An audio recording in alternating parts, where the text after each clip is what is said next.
Comments 12:30 అవుతుంది. నేను ఎక్కువసేపు కూడా మాట్లాడను. అది మీరందరూ కూడా కొంత వాస్తవాలు తెలుసుకోవడానికి గ్రహించడానికి కొంత ప్రయత్నం తీసుకోండి. చాలా మంది మాట్లాడిన తర్వాత ఇందులో ఆఖరిగా నేను మాట్లాడతాను. మన ప్రతినాట్య మండలి కళాకారులు కూడా తలబెల్లిపోతున్నది, త్యాగాల స్థలాగిపోతున్నది. కమ్యూనిస్టు పార్టీలో త్యాగాలు తగ్గుతున్నాయనే దానికి అంటే గతాన్ని నిమ్మరేసుకుంటున్నాం. తగ్గద్దని మనం భవిష్యత్తు పాటలేయాల్సిన అవసరం అనుకుంటాం. అయితే సురవరం సుధాకర్ రెడ్డికి సంబంధించి ఒక 2 అంశాలు చెప్పాలి. సుధాకర్ రెడ్డి గారు మీరు అనుకున్నట్టుగా ఆయన పేద కుటుంబం పుట్టినోడు కాదు. సురవరం వాళ్ళు అంటేనే పెద్ద భూస్వాములు వాళ్ళు. అంటే పాలమూరు జిల్లా, మహబూబ్నగర్ జిల్లా, వీళ్ళంతా గద్వాల ఆ ప్రాంతం. అంటే గద్వాల రాజరిక అంటే అక్కడ ఉండేటువంటి రాజులు ఆ సంస్థానం కింద ఉన్నటువంటి ఊర్లన్నీ కూడా. అయితే వీళ్ళకి మాత్రం పెద్ద వంశవృక్షమే. సురవరం ప్రతాప్ రెడ్డి అంటే ఆనాడు నైజాం కాలంలో తెలుగు మాట్లాడడానికి భయపడ్డ రోజుల్లో తెలుగు సాహిత్యాన్ని వెలుగులోకి తెచ్చి మరి హైదరాబాద్లో గోల్కొండ పత్రికను స్థాపించి నడిపించినటువంటి గరుడు సురవరం ప్రతాప్. ఆ వంశం నుంచి సురవరం సుధాకర్ రెడ్డి గారి తండ్రి వెంకట్రామరెడ్డి గారు, ఆయన తెలంగాణ పోరాట యోధుడు. అంటే ఆ దళంలో పనిచేసినటువంటి వారు.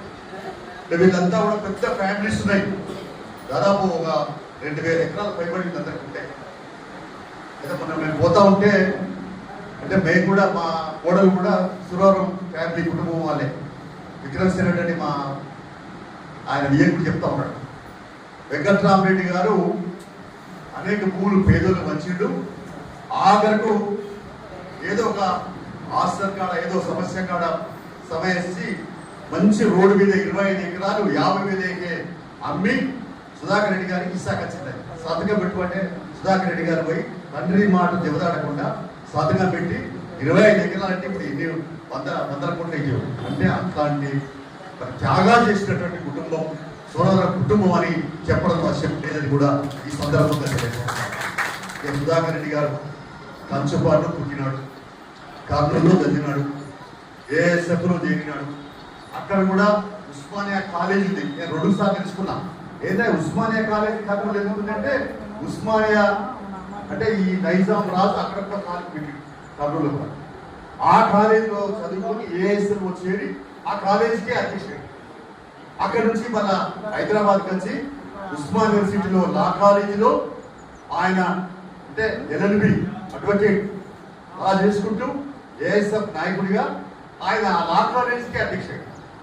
అంటే అప్పుడు ఏఎస్ఎఫ్ ఒక పెద్ద ఎత్తున ఒక రకమైనటువంటి ఎల్లుకున్నటువంటి సంస్థ. ఆ తర్వాత ఏఎస్ఎఫ్ రాష్ట్ర కార్యదర్శిగా ఉన్నటువంటి రాష్ట్రానికి ప్రధాన కార్యదర్శిగా, జాతీయ ప్రధాన కార్యదర్శిగా, ఆ తర్వాత యువజన సంఘంలో కూడా జాతీయ ప్రధాన కార్యదర్శిగా పనిచేశారు.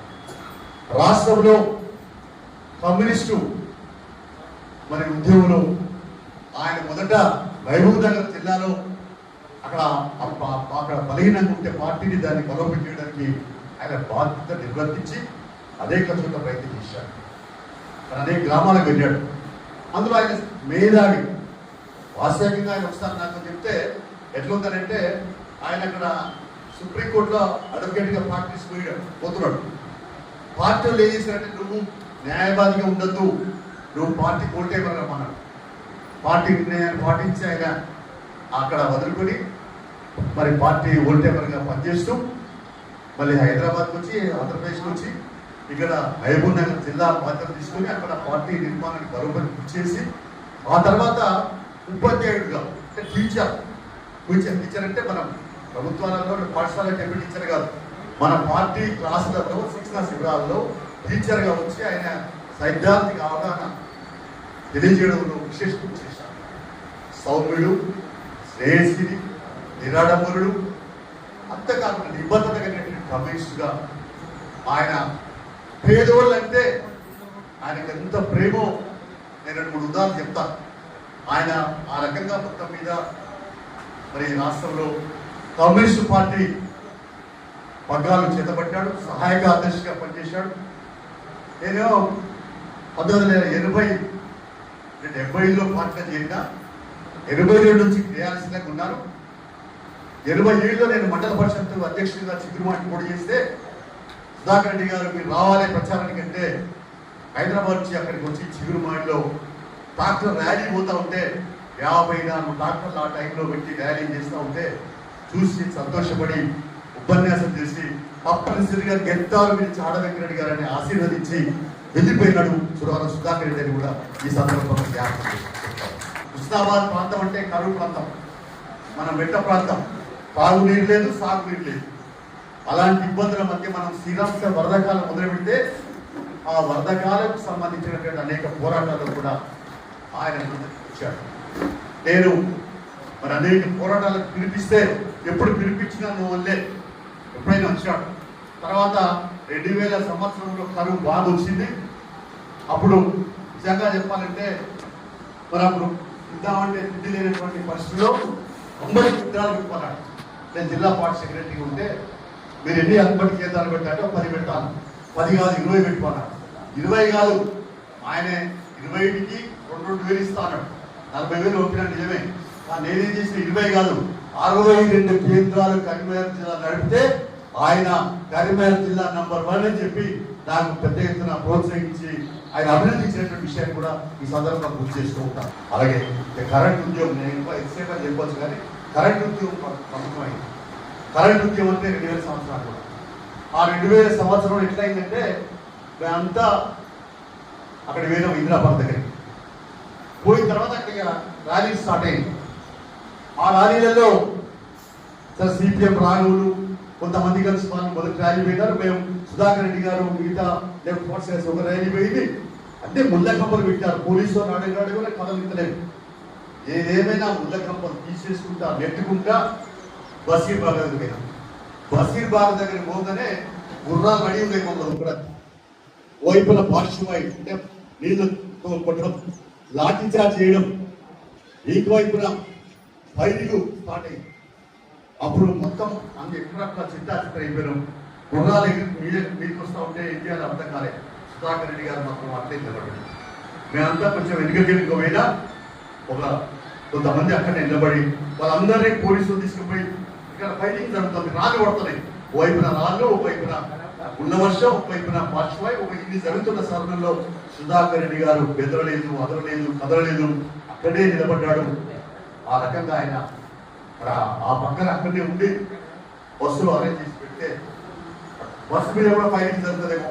బస్సే కాలిపోతే ఎట్లా అంటే అంత ఘోరమైన పరిస్థితి అనమాట. బస్సు కాలిపోతే ఎట్లా అంటే కింద అన్న పడుతున్నారు, కిందనే పడుతున్నారు, కూర్చోలేక ఏదైనా ముందుంటే అలాంటి ఒక భయం మధ్యలో అన్నాడు. ఉన్నా ఏ మాత్రం భయపడలే, వెలువలే.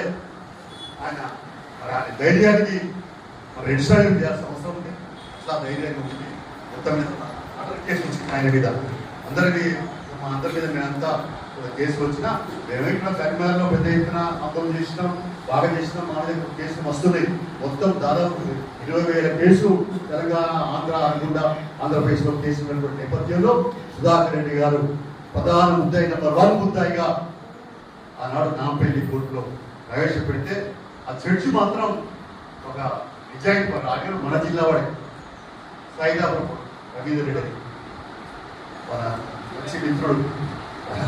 ఆయన బెయిల్ చేసి అసలు మర్డర్ కేసు బెయిల్ ఎట్టింటారనేది పెద్ద ఆశ్చర్యం.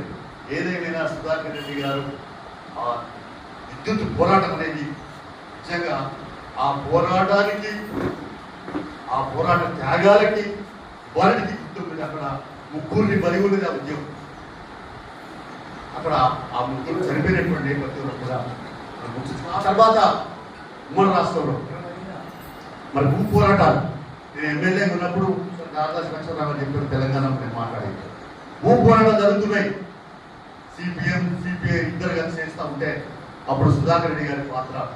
అప్పుడు ఆయన వచ్చి ప్రోత్సహించి ఇట్లా మాట్లాడించమని చెప్పాడు. అసలు నేను 2004 నుంచి 2009 దాకా సిపిఐ పక్ష నాయకుడిగా ఉంటే ఆయన అనేక సలహాలు సూచించేవాడు. కమ్యూనిస్టు పార్టీ అంటే పేద ప్రజల, అట్టడుగు వర్గాల లేదా ఆకలి మంటలలో ఉండేటువంటి అనాథలకి ఆదుకునేటువంటి ఒక మానవత ఉండేటువంటి పార్టీ అనేటువంటి విషయాన్ని రుజువు చేసేవాళ్ళు సురవరం సుధాకర్ రెడ్డి గారు అని చెప్పేసి కూడా ఈ సందర్భంలో నేను తెలియజేస్తాను. అలాంటి ఒక గొప్ప మేధావిని మనకి ఆయన కోల్పోయాం. అయితే ఆయన సురవరం సుధాకర్ రెడ్డి గారి నమ్మిన సిద్ధాంతం, ఆయన ఆశించినటువంటి సిద్ధాంతం, ఆయన అనుసరించినటువంటి విధానాలు వాటిని మనం పుడిగించుకోవాలి. వాస్తవాలు ఓపిక నిదానంగా కోపానికి రాకుండా కామ్రేడ్స్తో మాట్లాడి ఒప్పించి మెప్పించి వాళ్ళ బాధలు తెలుసుకొని వాళ్ళకి అండగా ఉండి వాళ్ళ కార్యరూపం చేయాలి, వాళ్ళ ఉత్సాహపరచాలి, ఉత్తేజపరచాలా. మీరు ప్రజల మధ్య ఉండండి, ప్రజల నుంచి తెలుసుకోండి, ఆ ప్రజలకు నాయకత్వం వహించాలి. మనకి ఇవాళ మనం మూమెంట్స్ సామ్ చేయలేము. ఎవడైనా మనిషి అంటే బతకాలని కూర్చి ఆపలేము. ఏదో బూర్జా పార్టీ లాగా వేరే పార్టీ లాగా అందరూ అంటారు. నిజమే, మన పల్లెలు చెప్పాడు కదా, రేవంత్ రెడ్డి అంటాడు నేను కనపడితే చాలు ఎర్ర జెండా కనపడతాడు, ఎర్ర జెండా కనపడతా అంటే పేదలు కనపడతాడు. కేసీఆర్ చెప్పినా లేకపోతే అందరూ అందరూ చెప్పినా. కాబట్టి చెప్పడం వేరు, ఆచరించడం వేరు. అందుకని ఇవాళ తెలంగాణ స్థాయిలో ప్రోగ్రామ్ సంబంధించి సెప్టెంబర్ 11 నుంచి 17 వరకు మన కార్యక్రమం. కాబట్టి తెలంగాణలో నిజంగా చెప్పాలంటే సురవరం సుధాకర్ రెడ్డి గారి ఫ్యామిలీ లేకుంటే మిగతా నల్లగొండ జిల్లాలో కుటుంబాలు, మన దగ్గర ఉండే కుటుంబాలు, మన అనవేలి ప్రభాకర్ రావు, సిగిరెడ్డి భూపతి రెడ్డి, బద్ద బెల్లారెడ్డి, ఈ మన కరీంనగర్ జిల్లా కూడా తక్కువ పేరు లేదు. ఈ అందరూ కలిసే అన్నాడు నైజాంని గద్దించిందంటే తెలంగాణ స్థాయిలో పోరాటమే, సిపిఐ పోరాటం అనేది గట్టిగా చెప్పుకోవడానికి అవకాశం ఉంది. అంటే మన పార్టీని బలోపేతం చేసుకోవడానికి కొరకు మనమంతా కంకబద్ధం అవుదాం, ప్రతిఘటిస్తున్నాం.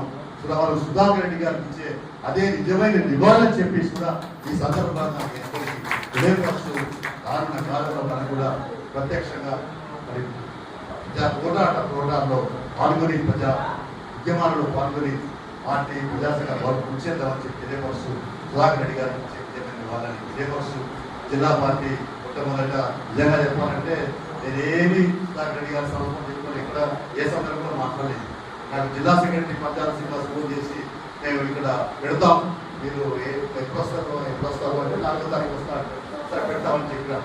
చాలా సంతోషం ఏంటంటే జిల్లా కమ్యూనిస్టు పార్టీ సురవరం సుధాకర్ రెడ్డి సంస్పర్శ పెట్టడం అనేది ఇది అత్యంత మరి బాధ్యతాయుతమైనటువంటి పని, మంచి పనిగా, మంచి ఆలోచనగా ఈ సందర్భంగా జిల్లా పార్టీ అభినందిస్తూ మీ అందరికీ పేరు నమస్కారం.